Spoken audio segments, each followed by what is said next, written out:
사람과 지역, 그리고 현장을 잇는 깊이 있는 대화를 나누는 시간, 더 인터뷰 고혜진입니다. 요즘 청년들에게 꿈이 뭐냐고 묻는다면 어떤 대답이 돌아올까요?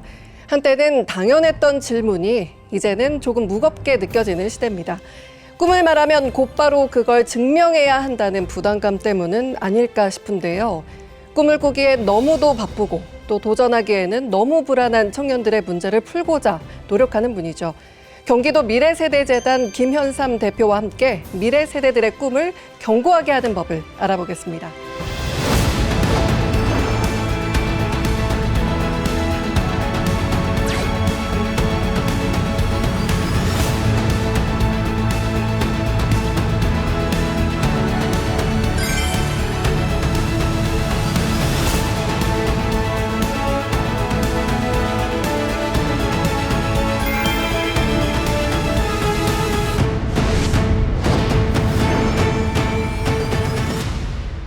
네, 오늘은 경기도 미래세대재단 김현삼 대표님과 함께 청년들의 미래에 대해서 또 이야기 나눠보는 시간 가져보도록 하겠습니다. 네, 대표님 어서 오십시오. 네, 안녕하세요. 네. 자, 우리가 전 시간에 긴 이야기를 했는데요. 이 대한민국 청년들의 현실과 또 실패도 된다, 실패할 권리에 대해서 이야기를 나눠봤습니다. 그리고 자, 오늘은 대표님의 이 역사에 대해서 한번 대표님의 삶에 대해서 지켜보는 시간을 또 이번에는 가져보도록 하겠습니다. 자, 아르바이트를 굉장히 일찍 하셨어요. 이 대표님의 청년 시절, 청소년 시절 다 궁금합니다. 그 한마디로 정의하면 제 청년 시절 불안의 시대였다고 좀 생각을 좀 하는데요. 제가 고등학교 졸업하고 대학 진학을 실패를 했어요. 그래서 이제 일찍 이제 아르바이트를 좀 했었는데 가스 충전소에서 일을 했었거든요. 그런데 그때 정말 열악한 노동 환경, 이루 말할 수 없었죠. 근데 이제 노동 환경도 노동 환경인데 비인간적인 대우가 좀 많았었던 것 같아요. 이제 예를 들면 저희가 이제 밥을 먹어야 되는데 주인이 먼저 먹고 나서 그 똑같은 자리에서 남긴 반찬으로 밥을 먹거나 이런 경우들이 좀 많이 있었는데 어린 나이에도 그런 용기가 어디서 나왔는지 모르겠는데 그런 것들을 제가 몇 번 항의를 했죠. 그랬더니 자르더라고요. 요즘 말로 이제 해고라고 하는데 그러면서 뭔가 이렇게 좀 부주의한 사회에 대한 이렇게 좀 저항의식 이런 것들이 알게 모르게 좀 쌓였던 것 같아요. 그럴 때는 사실 나를 잡아주는 존재가 정말 중요하잖아요. 네네. 그럼 지금 경기도 미래세대 이 재단처럼 우리 대표님을 잡아줬던 존재 뭐였을까요? 제가 이제 지금에 와서 생각을 해보면 제가 젊었었던 시절에 가졌던 꿈이 작가가 되거나 또는 음악을 했으면 좋겠다라는 생각을 이제 은연중에 좀 갖고 있었는데요. 제가 이제 밥 딜런이라고 하는 알죠. 잘 아시죠? 이제 그분의 음악을 참 많이 듣고 지금도 좋아하는데, 근데 그분의 음악의 어떤 밑바탕에 흐르는 뭐랄까 이렇게 좀 저항 정신, 세상의 어떤 부조리에 대한 자기 표현 뭐 이런 거지 않습니까? 그러면서 많이 이렇게 좀 영향을 받았던 것 같고, 그리고 몇 년 전에 돌아가셨는데 백기환 선생님이라고 우리나라 재야 민주화 운동의 뭐 아주 거목이셨죠. 네. 백기환 선생님의 연설을 제가 우연히 들을 기회가 있었어요. 근데 정말 그 작은 체구에서 뿜어져 나오는 사자후를 보면서 뭔가 내가 느끼고 있는 부조리함, 불만 이런 것들이 있으면 그거를 속에 숨기지 말고 얘기하는 그런 게 필요하다라고 하는 것들을 좀 느꼈었는데 하여튼 뭐 그런 것들이 알게 모르게 저에게 많은 영향을 좀 줬던 것 같습니다. 청년기의 어떤 기억이 성인이 돼서까지 모든 삶을 또 영향을 주니까요. 정말 청년기의 그 기억들은 소중할 것 같습니다. 그래서 저희가 미리 사진을 또 부탁을 드렸거든요. 내 인생 내 컷 한번 가보도록 하겠습니다. 첫 번째 사진 함께 보시죠. 이건 어떤 사진일까요? 예, 저게 아마 김영삼 정부 시절인데요.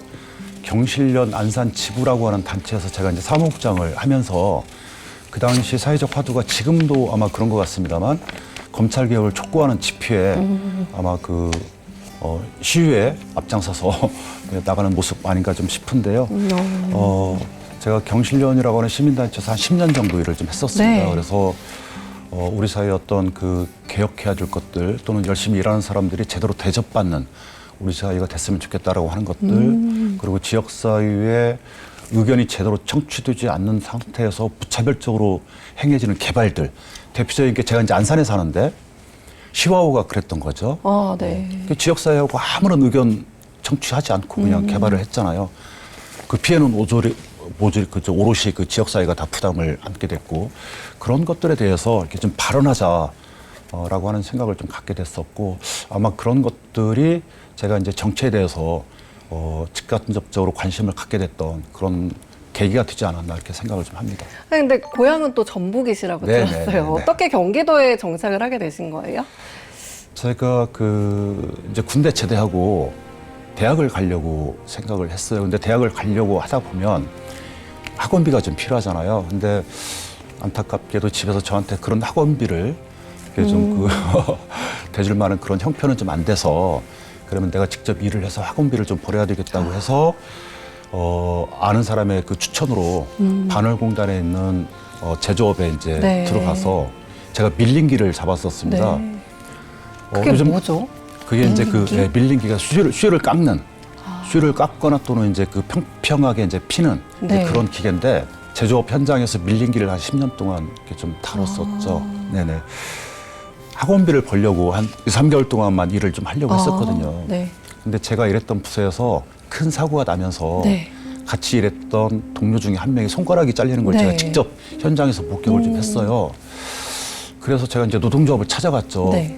손가락 잘리는 그 기계를 그렇지 않게끔 하는 방법이 있다. 제가 이제 제안을 좀 했는데 그 노동조합에서 제 얘기를 그냥 패싱 하더라고요. 네. 그래서 요즘 말로 어용이라고 이제 하죠. 이거 어용노조 아니냐. 노동조합이 노동자들을 위해서 일을 하는 곳인데 그렇다면 내가 직접 한번 해봐야 되겠다. 어린 나이에도 그런 생각을 이렇게 좀 하게 됐던 것 같아요. 이제 그런 것들이 동료 직원들 눈에 띄게 튀고 그러면서 회사 들어간 지 1년도 안 돼가지고 노동조합 위원장을.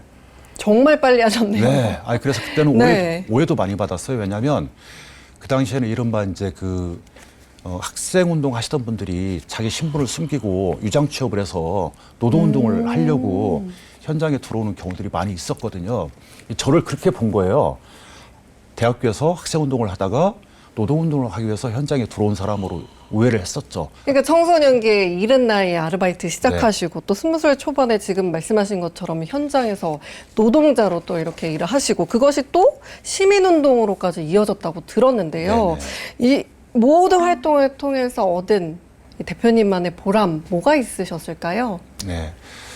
가장 큰 보람은 그런 활동들을 통해서 조그맣지만 세상의 어떤 변화를 만들어내고 경험하면서 그런 활동들이 우리 사회를 좋은 방향으로 변화시켜내는 데 있어서 도움이 됐구나라고 하는 것들을 느낄 때 가장 큰 보람을 느끼는데 이제 예를 들면 그 시와호 관련해서 네. 한동안 아시는 것처럼 그야말로 우리나라 그 환경오염의 대명사였지 않습니까? 근데 이제 제가 시와호 관련 활동을 한 10년 동안 하면서 결국은 어떤 걸 이끌어냈냐면 시와호의 수질을 개선하고 그다음에 시와호로 인해서 파괴된 지역 공동체를 다시 되살리기 위해서 정부가 관련 법령을 만들고 거의 5천억 이상 투자를 통해서 지금은 상당히 많이 좋아졌죠. 저를 비롯해서 지역 주민들이 아무런 목소리를 내지 않았다면 여전히 시와호는 썩어 있을 테고 그 지역 공동체는 파괴됐을 테죠. 근데 그런 활동들을 통해서 그렇게 좀 변화시켜냈다라고 하는 것들이 자부심을 느낍니다. 아니 아까 그 밀링기를 10년 동안 하긴 네네. 안 보신다고 주변 분들이 그 대표님 되게 학자 스타일로 생기셨어요. 그러세요. 네, 박사, 학사 이런 출신처럼 외모가 보여주셔가지고 꼭 말씀을 드리고 넘어가고 싶었어요. 네네. 이건 누가 봐도 네. 민주당 무상급식 해내겠습니다. 무슨 사진일까요? 네. 제가 정치의 뜻을 품고 2006년도에 경기 도의원 출마를 좀 했는데요. 근데 떨어졌습니다. 그때 나갔던 사진인데 지금 보니까 벌써 한 20년 된 사진이죠. 머리숱도 많고 얼굴도 통통하고 그렇습니다. 그러니까 이렇게 노동운동에서 시민운동가로 또 거기서 삼선 도의원까지 네네네. 3선을 또 해내셨으니까 또 어떻게 보면 재기에 완벽하게 성공을 하신 거라고 볼 수 있겠죠. 네네. 그러니까 이렇게 활동을 하시면서 좀 기억에 남는 입법 정책 뭐 있을까요? 입법을 얘기하기 전에 네. 제가 2004년도에 재선에 성공을 하고 네.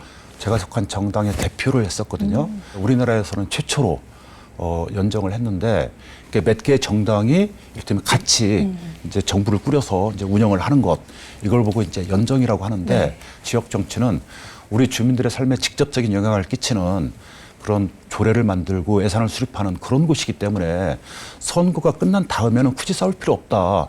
손을 맞잡고 해보자. 그래서 이제 연정을 했던 게 가장 기억에 남고요. 그다음에 입법 활동 관련해서는 제가 이제 갑질 예방 및 피해 지원 조례라고 하는 걸 만들었는데 요즘 제가 이제 기관에서 일을 하다 보니까 지난번에 우리 기관의 그 간부 중에 한 사람이 저보고 이 대표님 그 조례 왜 만드셨어요? 그러실만 할 수도 있겠네요. 네. 이제 그 얘기를 좀 하던데 그러니까 공직사회가 됐던 공공기관이 됐던 상급자로부터 어떤 갑질을 당했을 때 그동안에 그걸 해소할 수 있는 아무런 방법이 없었거든요. 일방적으로 당하고 말았잖아요.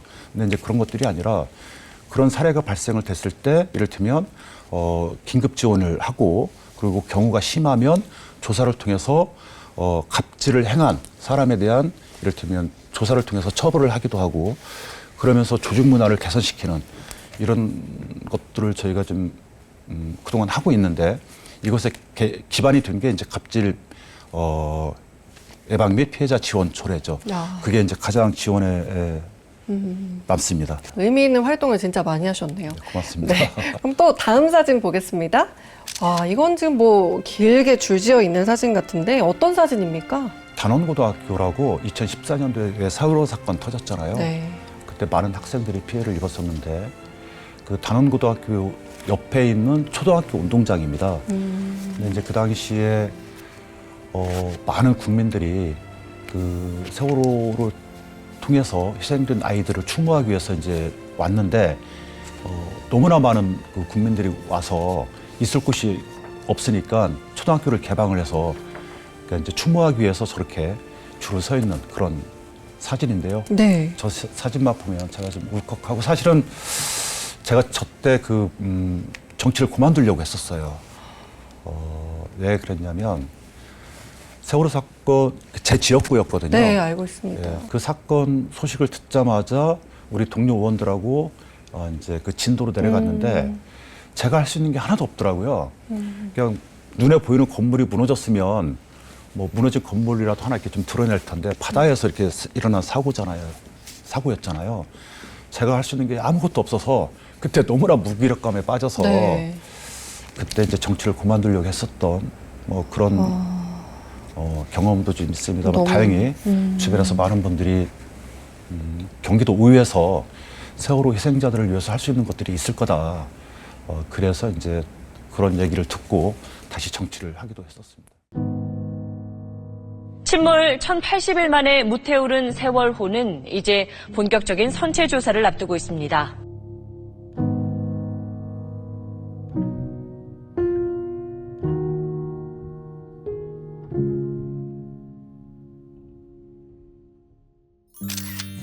이 사진은 경기도 미래세대재단 대표이사 취임식 사진인 것 같은데요. 맞죠? 네, 그렇습니다. 그 작년 2월 14일 제가 이제 재단의 초대 대표이사로 취임을 좀 했는데요. 제가 정말 고민을 좀 많이 했어요. 제가 경기도 500만이 넘는 청소년들의 정책을 총괄하는 그런 기관의 대표로서 제 역할을 좀 할 수 있을까 고민도 좀 많이 했었는데 뭐 많은 분들이 응원해 주셔서 그리고 또 우리 그 직원분들이 또 제 뜻을 충분히 이해하고 같이 협조해 주셔서 잘하고 있다라고까지 제가 말씀드리기는 뭐하지만 그래도 열심히 하고 있다. 그리고 단 한 명의 청소년들한테 뭔가 조금이라도 조그마한 도움이 됐으면 좋겠다. 그래서 그 친구들한테 비빌 언덕이 됐으면 좋겠다. 이런 생각을 갖고 지금 하고 있는데 글쎄요. 잘하고 있는지 잘 모르겠습니다. 자, 그러면은 이것도 좀 여쭤봐야 될 것 같은데 중앙정부에서도 뭐 청년들이나 청소년을 위한 프로그램이 많잖아요. 많죠. 근데 지금 이 경기도 미래세대재단 이 세대재단에서만 하고 있는 고유의 프로그램들 그 아이디어는 누가 주세요? 이제 그 청년 참여 기구라고 해가지고 어저께도 이제 그 관련 그 행사가 좀 있었는데요. 저희가 한 150명 정도 되는 청년들을 모집을 해서 그 청년들 대상으로 해가지고 1년 동안 당신이 만약에 경기도청 공무원이라고 하면 청년 관련 어떤 정책을 해보고 싶냐. 그래서 1년 동안 저희가 이제 학습을 해요. 학습을 하기도 하고 그룹별로 이제 토론을 좀 하기도 하고 그렇게 해서 만들어진 정책 중에 몇 개를 저희가 이제 선별 과정을 거쳐서 실제로 경기도 정책화하고 예산도 태웁니다. 그러니까 올해 같은 경우도 저희가 이제 그런 과정을 통해서 만들어진 정책이 2개나 있거든요. 이제 그러기도 하고 또 이제 우리 재단 내에 이제 연구팀이 있어서 그 연구팀이 현장에 나가서 많은 청년들, 청소년들하고 직접 대화를 통해서 필요한 정책들을 뽑기도 하고 그리고 이제 제가 뭐 얘기를 좀 하기도 하는데 저는 가급적이면 주로 이제 얘기를 좀 안 하려고 해요. 왜냐하면 저만 하더라도 이제 기득권 네. 세대고 사실은 오래된 세대지 않습니까? 그래서 저의 감성과 지금 청소년들의 감성은 틀릴 수가 있겠다라고 하는 생각 때문에 가급적이면 저는 얘기를 하진 않습니다. 자, 그러면 이제 이 미래세대재단의 미래에 대해서 여쭤보는 질문을 하나 드리겠습니다. 이제 올해의 목표가 또 어떻게 되시는지, 또 가고자 하는 길이 어떻게 되시는지 궁금합니다. 네. 저희가 이제 그 재단 만들어진 지가 1년밖에 안 됐기 때문에 올해 역시도 이제 그 어떤 그 시스템 안정화, 그다음에 우리 직원들의 업무 고도화 역량을 좀 올려야 될 것 같고요. 제가 개인적으로 가장 관심 갖고 있는 거는 경기 청년 포털 고도화 사업입니다. 그래서 많은 예산, 무려 15억 원의 예산을 들여서 이 포털 고도화 사업을 이렇게 좀 하고 있는데 이 포털 고도화 사업을 하고 있는 가장 직접적인 이유는 이런 겁니다. 뭐냐면 경기도에 있는 어떤 청년이 나한테 받는 경기도 미래세대재단의 청년 관련 어떤 정책이 있는지를 알아보기 위해서 이제 들어오면 어디에 살고 있고 나이가 몇이고 내 학력은 어떻고 내 관심사는 뭐고 이런 것들을 쭉 적은 다음에 엔터 키를 누르게 되면 거기에 맞는 청년 정책들이 뜰 수 있도록 하는 이제 그런 것들을 저희가 지금 만들기 위한 작업을 좀 하고 있는데요. 이 사업에 가장 크게 지금 역량을 투입을 하고 있고 또 하나는 모두에도 말씀을 드렸습니다만 고립운동 청년 사업을 저희가 이제 작년에 했었거든요. 근데 이제 조금 더 전문화시키기 위해서 올해 센터를 만들 생각을 좀 갖고 있고 다행히 많은 의원님들께서 적극적으로 이렇게 좀 지원을 해주고 계셔서 만들 수 있지 않을까 그런 생각을 좀 갖고 있습니다. 그래서 그 좀 뒤처진 우리 청년들 또는 그동안 이렇게 좀 소외된 청년들 보통의 청년들보다 조금 늦게 출발한 청년들이 같은 스타트선에 설 수 있도록 저희가 좀 하려고 하고 있죠. 앞으로가 기대가 됩니다. 네, 저도 고맙습니다. 계속 관심을 가지고 좀 봐도 되죠? 네네, 그렇습니다. 일단 여러분들도 좀 알고 계시면 좋을 것 같습니다. 현재 경기도 미래세대재단 홈페이지에 들어가셔서 이제 사업을 확인하거나 경기 청년 포털에서 맞춤 정책 찾기를 이용해 보시면 됩니다. 청소년과 청년들 그리고 재단의 꿈에 대해서 이야기를 해봤지 않습니까? 그러니까 이번에는 정작 대표님의 꿈을 못 들은 것 같아서 개인적으로 이제 대표님의 꿈에 대해서 여쭤보고 싶어요. 저는 뭐 거창한 꿈은 없고요. 소박합니다. 뭐냐면 그러니까 이제 직장 생활이 정리가 되어지게 되면 시골 내려가서 예쁜 카페를 하나 이렇게 좀 차리고 싶어요. 그래서 제가 제 인생 전체를 이렇게 뒤돌아보니까 너무 바쁘게 살았고 너무 많은 일들을 했던 것 같아요. 그래서 조금 여유를 갖고 돈 버는 거에 크게 구애받지 않고 그냥 생활이 가능한 정도 수준에서 그 정도 수입만 올릴 수 있다고 하면 작은 카페를 좀 하면서 뭐 제가 좋아하는 밥 딜런의 음악도 듣고 싶고 그다음에 이제 제가 국악을 좋아합니다. 그러세요? 네, 그래서 국악을 직접 접할 수 있는 기회가 상대적으로 적으니까 그런 음반도 좀 많이 사다가 좀 듣고 싶고 책도 좀 읽고 싶고 예. 그런 정도 생각을 좀 갖고 있는데 제가 누구한테 이런 얘기를 했더니 그거 소박한 꿈 아니라고 돈 많이 들어간다고 그래가지고 맞아요. 네, 그런 우스갯소리 좀 들었습니다. 말씀하신 그 사랑방 같은 그 카페가 진짜 꿈이 이루어지실 수 있을 것 같다는 생각이 들어요. 아까도 굉장히 몇 번 눈시울 이렇게 붉어지시는 거 보고 정말 청년들, 청소년들에 대한 그런 마음 자체가 다르시구나 이런 걸 제가 좀 느꼈습니다. 자, 마지막으로 그러면 저희가 오늘 길게 얘기했잖아요. 네네. 조금 더 강조하고 싶으신 내용이 있으시거나 뭐 한 번 더 말씀하신 내용이 있으시면 얘기해 주시죠. 네, 우리 청년들에 대해서 또는 청소년들에 대해서 제가 만나본 청년들, 청소년들은 정말 고민 많이 합니다. 자기 삶을 어떻게 가져갈 것인지에 대해서. 근데 이제 우리 어른들이 볼 때는 또는 기득권들이 볼 때는 쟤네들 정말 자기 노력하지 않아. 그렇게 또 바라보는 어른들도 많이 있어요. 근데 그렇지 않다는 거거든요. 그래서 우리 청소년들, 특히나 청년들이 겪는 여러 가지 어려움들 이런 것들에 대해서 이렇게 좀 이해 좀 해주시고, 그래서 뭘 요구하기보다는 격려해 주시고 복돋아 주는 그런 어른들이 좀 됐으면 좋겠어요. 생각 이상으로 우리 청년들 생각도 건강하고 우리 사회에 대한 많은 고민들도 하고 있습니다. 다만 이제 그것이 표현 방식이 우리 기존의 어른들하고 좀 다를 뿐이죠. 네. 저는 그런 것들을 존중해줬으면 좋겠다는 말씀 꼭 드리고 싶습니다. 네, 말씀 감사합니다. 자, 오늘 이렇게 불안한 시대를 걷고 있는 우리 세대의 청년들에게 오늘 나눈 이 이야기들이 굉장히 든든한 힘이 될 것 같다는 생각이 듭니다. 자, 오늘 귀한 걸음 해주시고 함께 해주셔서 고맙습니다. 네, 감사합니다. 네, 오늘은 우리 미래 세대들이 보다 나은 미래를 설계할 수 있도록 높이 오를 발판과 실패를 받아줄 안전망을 준비하고 또 힘들 땐 언제든 기댈 수 있는 비빌 언덕이 되어주기를 자처한 경기도 미래세대재단 김현삼 대표와 이야기 나눠봤습니다. 지금 청소년, 청년들에게 필요한 건 걱정보다는 믿음이라는 생각이 듭니다. 우리 청년들이 꿈의 무게에 짓눌리지 않고 마음껏 방황하고 도전할 수 있는 사회가 되기를 간절히 응원하겠습니다. 오늘 준비한 더 인터뷰는 여기까지입니다. 시청해주신 여러분 고맙습니다.